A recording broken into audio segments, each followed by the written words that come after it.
Good morning, comic book fans. Welcome back to Comics in 5 Minutes. I'm Ever No Shorty. We're going to carry on with our absolute looks at this point in time. This one's Absolute Flash. And out of the three so far plus the two to come, so 6 in total, of the Absolute books, this is the one I've been the least excited for. Now, this is, not exactly a huge criticism, though, because there's been some fantastic books by some fantastic people. And in the second wave, we've got Denise Camp and Al Ewing. And I think it just comes down to the fact that I've not read a bad Denise Camp book yet, and although Al Ewing isn't necessarily always my cup of tea in terms of his sense of humour and story beats, I still think he's an absolutely fantastic writer. Jeff Lemire, on the other hand, is somebody who can come and go. He has rise and falls, and I hate to say it, but more often than not, I bounce off what he does. Not to say he doesn't do some great things. I mean, before I was gushing on the minor threat stuff that's been reinventing my interest in superheroes in odd little interesting ways by looking from different point of views, Lemire's doing his Black Hammer stuff with a whole bunch of alternate takes on tried and tested superhero formula. And it's been really successful. A lot of people have loved it. He keeps being able to make it, so yay. So it's not like I was coming at this one completely unprepared for expecting anything good. I was just thinking, out of all of them, it's probably the one I'm not going to vibe with the most. And first I want to say that Nick Robles on the artwork does an absolutely fantastic job. His colouring is brilliant. It is bold and vibrant when it needs to be, which is really important. It's not just there for the sake of it, but it really does add layers to the story. There is much more of a sense of place and time because of the colours more than anything else, and I really do enjoy that. Unfortunately, he doesn't get the chance to shine much in characters. It's a bit of a shame, because most of what we see of the two people I would think of as Flash, Wally West and Barry Allen, I hope I've got those names correct, we don't see them in costume much at all, if at all, really. We do get to see some of the bad guys, Captain Cold and, I don't know, I'm guessing Lieutenant Boomerang, but without real context of who they are in the world, they are just people in costume, and it's that lack of context which unfortunately kind of hit home that this isn't my favourite of them.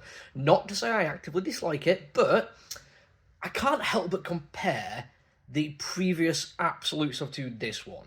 Because what we have here is this chance to recreate characters which are familiar to everyone, and don't get me wrong, I'm not as familiar with Flash as I am with some of the other ones.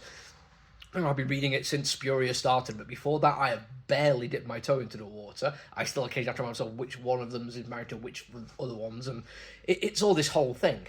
But in the Superman, Batman and Wonder Woman case, what we had fairly early on was, here is Batman, who went through a traumatic loss as a child, and it drove him to an unrelenting battle with crime.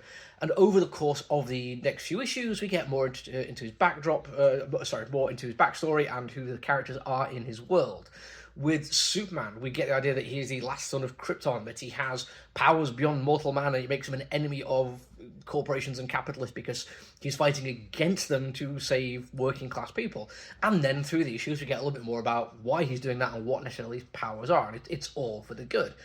For Wonder Woman, yes, we get a sense that we find out exactly that she has no Amazon backing, she's been raised in hell by a witch, but she still has those powers that make her formidable against giant monsters, and has an air of kindness which is fundamental to the character.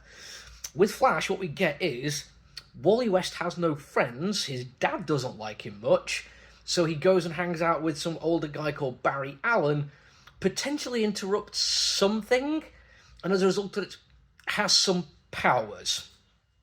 Yeah, that's about it. That's about the first issue, should I say.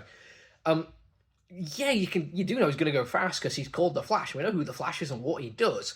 And yeah, he gets a sense of motion and movement, but it could also be something to do with time travel. It could be that he can pass through objects. And yes, I know those all do tie into the Flash at certain points in him developing his powers. But for an issue 1, there's very little of who he is, why he's got his powers, and what the nature of those powers is and how they shape who he is. Like the way he uses them to do what he needs to do and why he does what he does. In fact, pretty much the only tell we get of any of that is the last couple of pages when we get a 1 year later, and through somebody hacking a security system, we'll see that Wally did go back to where everything went wrong. Maybe he's found the suit that Barry Allen was wearing, and he's made friends with, I don't know, could be an alien. That's about it. The fact that bad guys are after him, and there's 4 of them, we don't know who they are other than just vaguely one of them has a boomerang, the other one's called Captain, and I recognise a Captain Cold outfit. We don't know why they're after him. There's so much left unsaid, and I am usually the kind of guy who's like, yeah, I don't want things spoon-fed to me.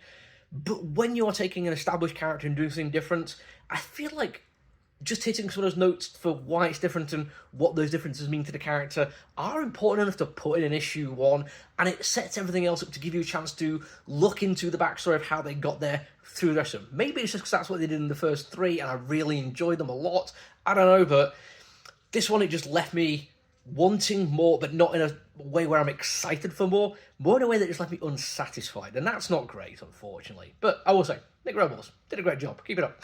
That's it for me for now. There's a whole bunch of stuff to do this week, so make sure you do the social media thing, otherwise you'll miss me talking quickly into a camera. Until I see you all again, look after it, everyone. Stay safe.